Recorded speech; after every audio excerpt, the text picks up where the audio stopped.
जय भीम मित्रांनो, ज्या वेळेला आपण जय भीम म्हणतो त्यावेळेला आपला उद्देश काय असतो आणि आपल्यावरती कोणत्या प्रकारची सामाजिक, नैतिक, सांस्कृतिक जी बाबासाहेबांनी आपल्यावरती जबाबदारी म्हणून टाकलेली आहे ती येते, याच्यावरती आपण विचार करूया।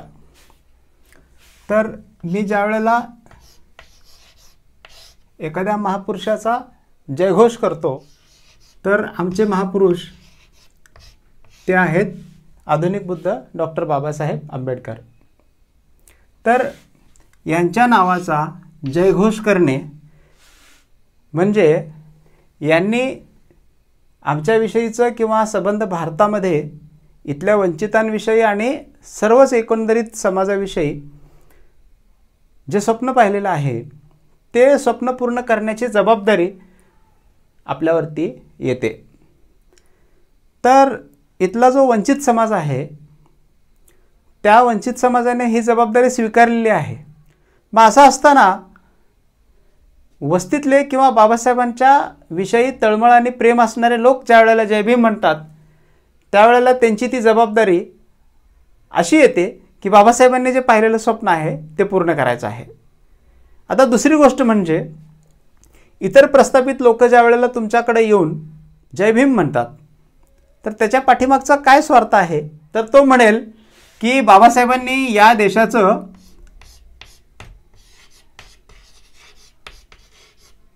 संविधान लिहिलेलं आहे।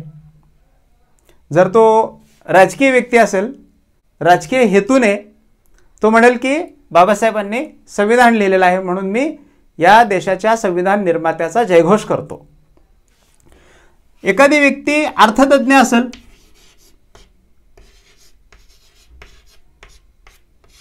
यांची जी भूमिका असेल ती बाबासाहेबांना एक अभ्यासू व्यक्ती म्हणून पाहतील।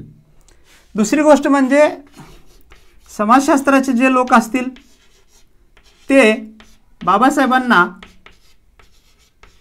एक समाजशास्त्रज्ञ म्हणून आम्ही त्यांचा रिस्पेक्ट करतो आणि त्यामुळे मी जय भीम म्हणतो असं म्हणतील। तर या सर्व लोकांना यातले बाबासाहेब जे आहेत ते थोड्या थोड्या विभागामध्ये असलेले बाबासाहेब या लोकांना माहीत आहेत। हे हेतुपुरस्सर म्हणतात राजकीय लोक, म्हणजे बाबासाहेबांच्या विरोधातले चळवळ करणारे राजकीय लोक। बाबा साहब का आंबेडकर की जन्म जयंती पर आप दोनों हाथ ऊपर करके मेरे साथ बोलिए, जय भीम, जय भीम, जय भीम। हे लोक त्यांच्या मर्यादित ज्ञानाच्या आधारावरती बाबासाहेबांना ओळखतात, बाबासाहेबांना फक्त अर्थतज्ञ म्हणून ओळखतात। समाजशास्त्राचे अभ्यासक म्हणतील की बाबासाहेब एक समाजसुधारक होते आणि ह्या सर्व गोष्टी व्यतिरिक्त, या सर्व गोष्टींच्या व्यतिरिक्त आपल्याला बाबासाहेबांना ओळखायचं आहे। खऱ्या अर्थाने जर स्वप्न काय आहे हे बघितलं तर इहलोकी धम्मराज्य प्रस्थापित करून या देशाला बौद्धमय राष्ट्र बनवणे। मग तुम्ही तुमच्याकडे आलेल्या राजकीय लोकांना विचारा की तुम्हाला ही बाबासाहेबांची भूमिका मान्य आहे का? अर्थतज्ञांना विचारा की बाबासाहेबांचं स्वप्न होतं की हा भारत बौद्धमय करणे, तर हे स्वप्न तुम्हाला मान्य आहे का बाबासाहेबांचं? समाजशास्त्राच्या लोकांना विचारा की तुम्ही समाजशास्त्र अभ्यासता खरे, बाबासाहेबांना पण तुम्ही समाजशास्त्राच्या चष्म्यातून पाहिलेलं आहे, पण बाबासाहेबांनी या देशाला हिंदू राष्ट्र नव्हे तर बौद्ध राष्ट्र म्हणून निर्माण करण्याचं जे स्वप्न पाहिलेलं आहे ते तुम्हाला मान्य आहे का? त्यावेळेला ही लोक एकतर तुम्हाला ठीक आहे म्हणतील आणि निघून जातील, किंवा काही ना काही क्लुप्त्या करून कधी कधी खोटंही बोलतील हे लोक, पण यांच्या नेणिवेमध्ये म्हणजे इम्प्लिमेंटेशनमध्ये हे राष्ट्र बौद्ध राष्ट्र व्हावं हे लोक कदाचित पाहतील। आपण एक लक्षात घेऊया की संविधान निर्माण झाल्यानंतर 26 नोव्हेंबर 1949ला बाबासाहेबांनी ज्या वेळेला संविधान निर्माण करून पूर्ण झालं आणि 26 जानेवारी 1950 पासून ते अंमलात आणलं।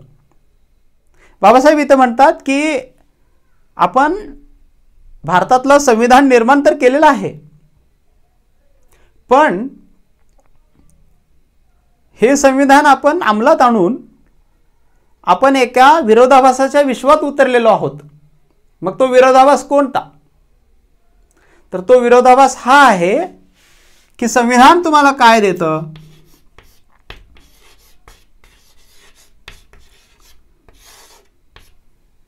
संविधान तुम्हाला कायद्याचं इंटरप्रिटेशन देतं. म्हणजे कायदा कसा असला पाहिजे हे संविधान सांगतं. बाबासाहेबांनी जे आदर्शवत संविधान या भारताला दिलेलं आहे याचा दुसरा अर्थ असा आहे की आदर्शवत कायदा इथल्या लोकांना दिलेला आहे. आदर्शवत कायदा देण्याची गरज का पडली? तर इथं लोक बेकायदेशीर वागतात म्हणून. मग बेकायदेशीर वागायला प्रवृत्त करणारी संस्था कोणती आहे? तर ती आहे सांस्कृतिक संस्था, ती आहे धार्मिक संस्था. म्हणून तुम्हाला ही जर धर्मव्यवस्था कायद्याचं उल्लंघन करायला शिकवत असेल, नीतिमत्तेचं उल्लंघन करायला शिकवत असेल, तर तुम्हाला संविधान हातात घ्यावं लागेल. जर तुम्ही नीतीनं वागत नसाल तर तुम्हाला हा कायदा लागू होणार. आणि अनीतीनं वागण्याचं काम कोण सांगतं? इथला भारतातला प्रस्थापित हिंदू धर्म सांगतो, मनुस्मृती सांगते, इथली ब्राह्मणी व्यवस्था सांगते. म्हणून बाबासाहेब त्या ठिकाणी असं म्हणतात की संविधान अंमलात आणल्यापासून आम्ही एका कॉन्ट्राडिक्टरी जगामध्ये आलेलो आहोत. म्हणजे कॉन्ट्रडिक्शन काय आहे? तर हे कॉन्ट्रडिक्शन आहे. म्हणजे अजून स्पष्ट करून सांगतो, जर तुम्ही इथल्या समाजातल्या हिंदुत्ववादी समाजातल्या लोकांना जर म्हणाल की तुम्ही विषमतेवर आधारित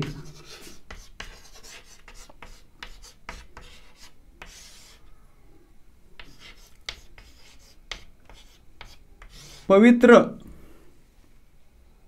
विषमतेवर आधारित पवित्र धर्म पाहिजे,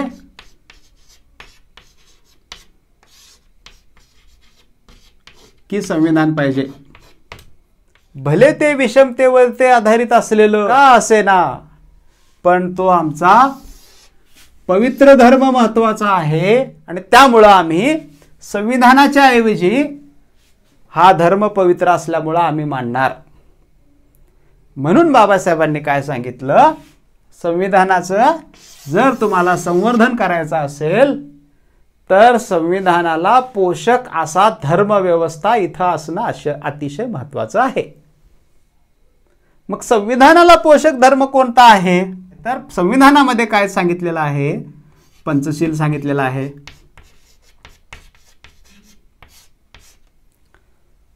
पंचशिलाचं जो उल्लंघन करतो त्याला कायदा बघून घेतो. म्हणजे संविधानामध्ये बौद्ध धर्म अंतर्भूत आहे. आणि मग संविधानाचं संवर्धन करण्यासाठी पंचशील लागतो आणि पंचशिलाचं आचरण करण्यासाठी तुम्हाला काय लागतो? बौद्ध धर्म लागतो. पंचशील कोण शिकवतं? पंचशील हिंदू धर्म शिकवत नाही. तर त्या पंचशिलाला जर व्यवस्थितरित्या पाळायचा असेल किंवा पंचशिलाची शिकवण देणारा कोणता धर्म असेल तर तो बौद्ध धर्म आहे. आणि बौद्ध धर्म जर पंचशिलाच्या माध्यमातून सांगितलं जात असेल आणि पंचशिलाचं पालन न केल्यामुळे जर संविधान तुम्हाला शिक्षा देत असेल तर तुम्ही मला सांगा, हिंदू धर्माचा किंवा वैदिक धर्माचा संविधानाचं संवर्धन करण्यासाठी काय उपयोग होणार आहे?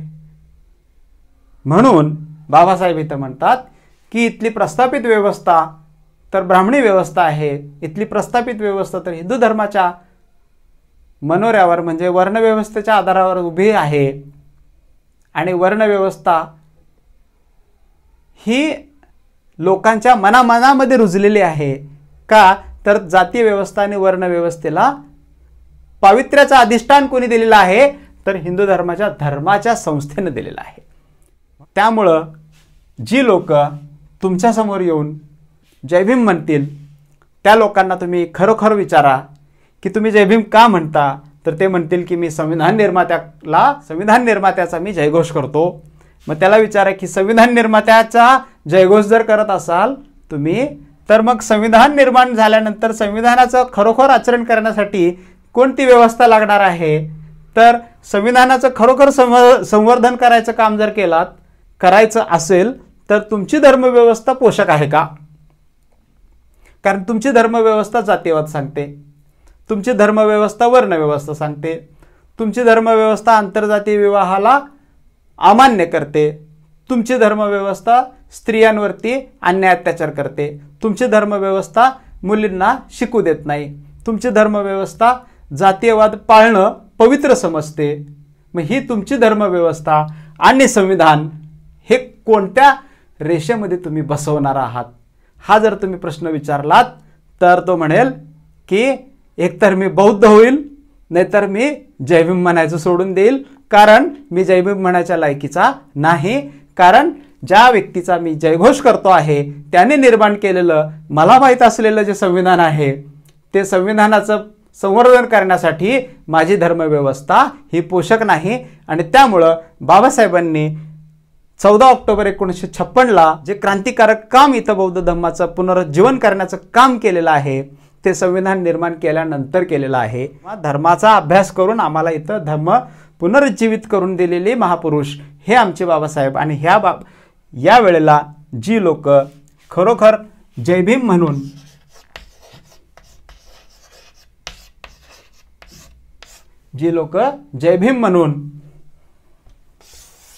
जय बौद्ध राष्ट्र म्हणतील,